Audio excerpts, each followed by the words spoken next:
I love Dutch, man. He's like a brother to me. But he attracts fools like flies to a turd. Listen, what will be, will be. Ain't nothing a fella can do about it. Ain't no one changing nothing. I got all kinds of crazy in me. Ain't nothing I can do about that. Ain't my fault.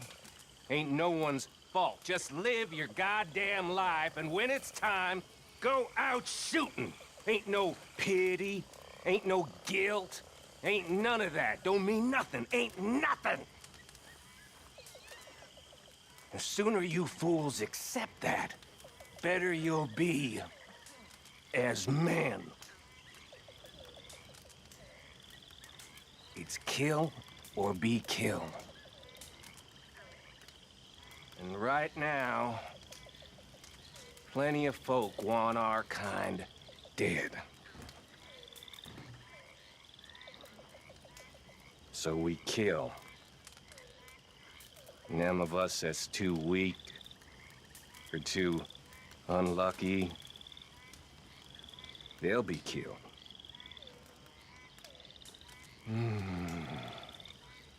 Accept it. Way of the world. The term outlaw refers to an individual who is lawless or is a fugitive from the law.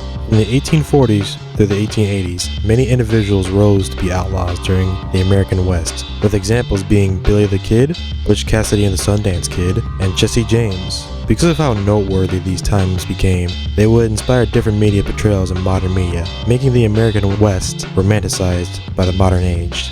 One of the biggest portrayals of that time is the Red Dead video game series developed by Rockstar, with the main focus being on the dying days of the Betrayal gang. However, I consider the main antagonist of the game to be the true outlaw of them, and that is Micah Bell. Now, what exactly do I mean by this statement? Unlike others in the gang, Micah isn't swept by Dutch's charismatic personality. He is only there for himself and his own riches. The Betrayal gang consists of outlaws who are bad people with good intentions. However, Micah is the outlier in the gang through his lack of moral code, extreme individualism, and his role in the gang's downfall. But I'll go over that more in this video. So without further ado, let's begin.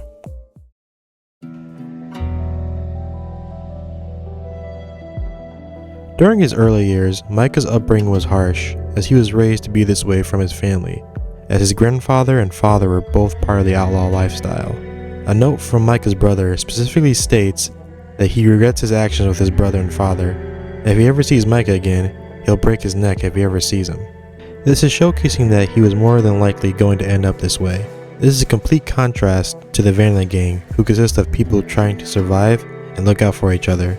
Most of the gang pretend to be noble, with Dutch and his anarchist Robin Hood ideals of freedom from the modern world and freedom of individualism, although this does end up with him going down a dark path. Or with Arthur, who is conflicted with his past actions and is trying to be a better person, unlike Micah, who simply doesn't care. He knows who he is and what he is, and is not looking to change. He murdered half the town of Strawberry just to get his guns back from his outlaw partner, and he ends up orphaning the partner's kid. Even in 1907, he murdered an entire family, including a little girl. One of his men tried to stop this, but he kicked him out for what he considered being weak. This lack of ethical restraint aligns more closely with historical portrayals of real outlaws, who often act out of self-preservation and greed rather than honor, which is what Micah embodies perfectly.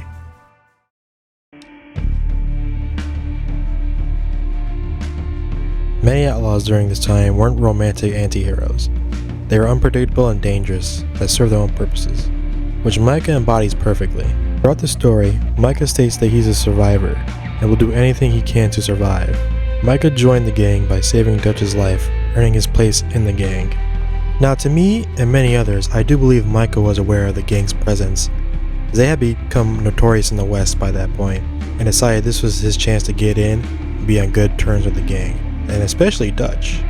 Micah's manipulating became more apparent after the failed bank heist of Saint Denis, leading to Lenny's death, but most importantly Hosea's death, who was Dutch's moral compass, and saw that Dutch was starting to change in a bad way. Micah saw this and decided to manipulate Dutch in his own way. Now to me, Dutch's madness was always there. Micah just brought it out more to cause more havoc, such as killing Cornwall, leading to the Pinkertons to be crawling all over Annesburg. By prioritizing personal gain above all else, Micah exposes the illusion of brotherhood that the gang relies upon.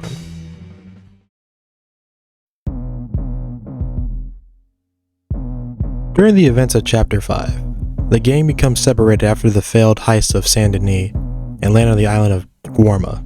But eventually, they return back to the mainland, where Micah becomes a rat for the Pinkertons, and he accelerates the gang's collapse. But even before he collapsed the gang, he was always reckless, with his prime example being the Blackwater job, and also the massacre at Strawberry.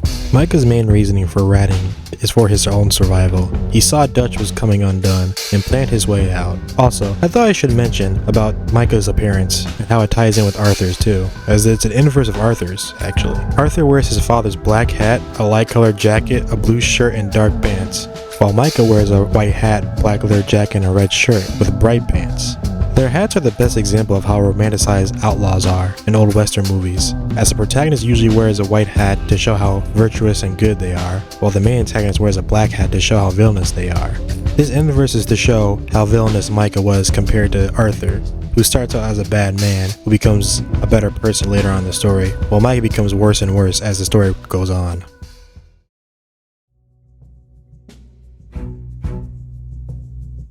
This is going to be a shorter take, as I don't have that much to say on it, but I do think it's important enough to say, and that is Micah's take on Dutch's philosophy. As with most members of the gang, they believe in Dutch and his philosophy of freedom from the modern world. However, Micah doesn't believe in this philosophy. A good example of this is on their way back from Guarma, when the scene cuts to each member's face hearing Dutch's plan. All of them seem to trust Dutch, except Micah. He has a sense of disbelief coming from him. This is because Micah has seen through Dutch since the beginning of joining the gang. At most, Micah saw the Vanderlyn gang as tools more than anything else, and he used them for his own benefits. Since he doesn't believe in the gang or the dream, this makes him more ruthless, as he's willing to betray them for his own survival and his own twisted moral code. This reinforces the idea that Micah is not corrupted by the outlaw lifestyle. Instead, he represents it in its most honest and brutal form.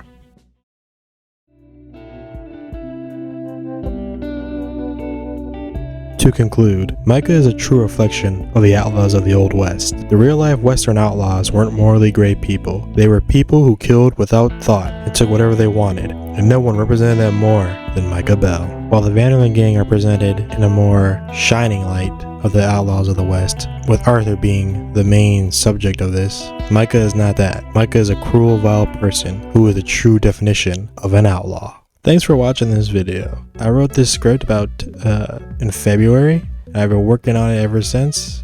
I wanted it to be longer, but this is all I had to say. I meant to get this video out last week, but I was watching The Boys, so I wanted to make a little review of that. And it did alright. It's doing okay. It could be better.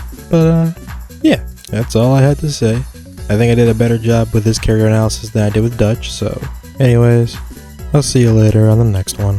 Bye.